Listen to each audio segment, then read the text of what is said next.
नमस्कार। आज हम MSD 7 के अंतर्गत ध्वनि उत्पादन किस तरह से होता है इसके विषय में चर्चा करेंगे। यानी ध्वनियाँ कैसे निकलती है, स्टार्टिंग ध्वनियों की कैसे होती है, जब आगे चल के वर्ण व्यवस्था बनती है, सारी चीज़ें होती हैं, लेकिन ध्वनि का स्टार्ट कहाँ से होता है इसके बारे में चर्चा करेंगे। ध्वनि कहाँ से उत्पन्न होती है, उसमें कौन कौन से अवयव किस प्रकार परिवर्तन करते हैं, ये सब आज के स्वन विज्ञान के अध्ययनों में मिलता है। स्वन विज्ञान का जब अध्ययन करते हैं तो उसमें ये बात पता लगती है कि कैसे कैसे अवयव जो है वो हमारी ध्वनि का उत्पादन करते हैं। किंतु प्राचीन भारतीय चिंतकों ने और भी गहराई से इसको जाना है। पाणिनीय शिक्षा के निम्नलिखित श्लोक इस पर प्रकाश डालते हैं।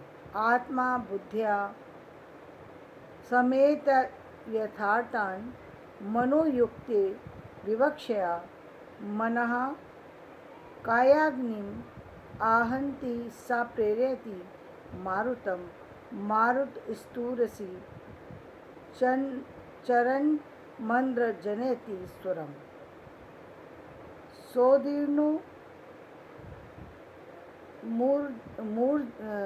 मूर्धन्य अभितो वक्त्रमापद्य मारुतः वर्णाञ्जनयते तेषां विभागः पंच्या स्मृतः स्वमतः कालतः स्थान प्रयत्नानु प्रदानतः।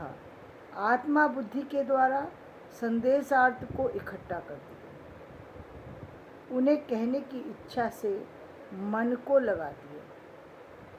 इन्होंने क्या कहा कि आत्मा बुद्धि के द्वारा संदेशार्थ को इकट्ठा करती है। सबसे पहले जब ध्वनि का उच्चारण कोई करता है बच्चा, तो उसमें उसको बुद्धि का सहयोग प्राप्त होता है। यानी पहले उसको बुद्धि का सहयोग प्राप्त होता है, और जिसके कारण से उसको बच्चे को कोई ऊर्जा प्राप्त होती है, जिसके द्वारा वो ध्वनि का उत्पादन करता है। उन्हें कहने की इच्छा से मन को लगाती है, तब मन इच्छा से युक्त जठराग्नि को जगाती है। ये जठराग्नि अग्नि को और अग्नि वायु को प्रेरित करती है।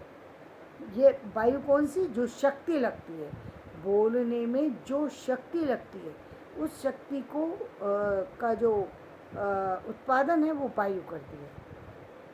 ये वायु और स्थल में विचरण करती है, और माने हृदय में। ये वायु जो है हृदय से उत्पन्न होती है, और स्थल में विचरण करती है, ध्वनि उत्पन्न करती है। ये कंठ प्रदेश में, फिर शिरोभाग में, फिर वहाँ से टकराकर लौटकर मुख रंध्र से बाहर निकलती है। और ये ध्वनि जो होती है, चाहे वो बच्चे की रोने की आवाज़ आए या उसके खिलखिलाने की आवाज़ आए, इस प्रारंभ में जब ध्वनि निकलती है तो वो बोलता नहीं है डायरेक्ट, केवल कुछ स्वर उसके मुंह से जो है वो निकलने लगते हैं। वो स्वर रोने के भी हो सकते हैं, हंसने के भी हो सकते हैं, कुछ और तरह के भी हो सकते हैं। तो ये जो स्वर निकलते हैं, ये जो ध्वनियाँ निकलती हैं, इसमें इसके जो मन की शक्ति है उसको जो बल प्रदान करती है वो बुद्धि करती है, और वायु उसमें शक्ति प्रदान करती है। मुख विवर से विभिन्न प्रक्रियाओं के योग से वायु वर्णों को जन्म देते हैं, जिन्हें हम 5 वर्णों में बांट सकते हैं। इनको हम 5 वर्ण कह सकते हैं। एक को स्वर कह सकते हैं, एक को काल कह सकते हैं, स्थान, प्रयत्न और अनुप्रदान कह सकते हैं। मतलब ये स्वर कह सकते हैं, काल माने जो उस समय लगता है, उसके बोलने में जितना समय लगता है। काल का मतलब यहाँ पर भूत, भविष्य और वर्तमान काल की बात नहीं हो रही, वो समय जो बच्चे के उच्चारण में लगता है वो। और स्थान यानी मुंह का कौन सा स्थान है जहाँ से ये स्वर निकल रहे हैं। प्रयत्न, उस बच्चे को कितना उसमें प्रयत्न लगाना पड़ रहा है। कोई बच्चे को कम प्रयत्न लगाना पड़ता है, किसी को ज़्यादा, तो वो प्रयत्न कितना। और अनुप्रदान यानी उसका फिर जो उच्चारण के बाद जो स्वर निकला वो किस तरीके का है। वैभिन्न के कारण ये वर्ण भिन्न भिन्न होते हैं। आत्मा, बुद्धि, अर्थ, मन, इच्छा, अग्नि, वायु, नाद, ये पूरी प्रक्रिया ध्वनि उत्पादन में अवश्य होती है, किंतु इतनी सारी प्रक्रियाओं का मनुष्य को आभास नहीं होता।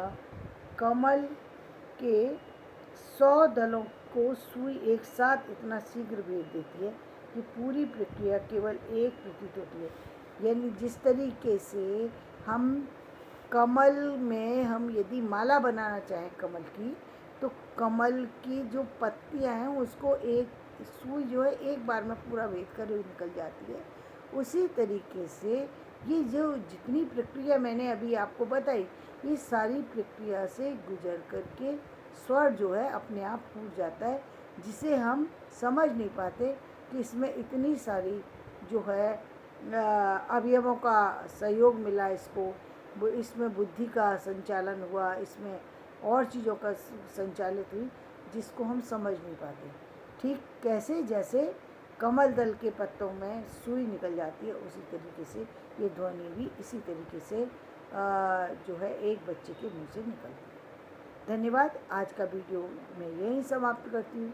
यदि मेरा ये ध्वनि उत्पादन वाला वीडियो आपको पसंद आए तो इसे लाइक करें, शेयर करें और सब्सक्राइब करें।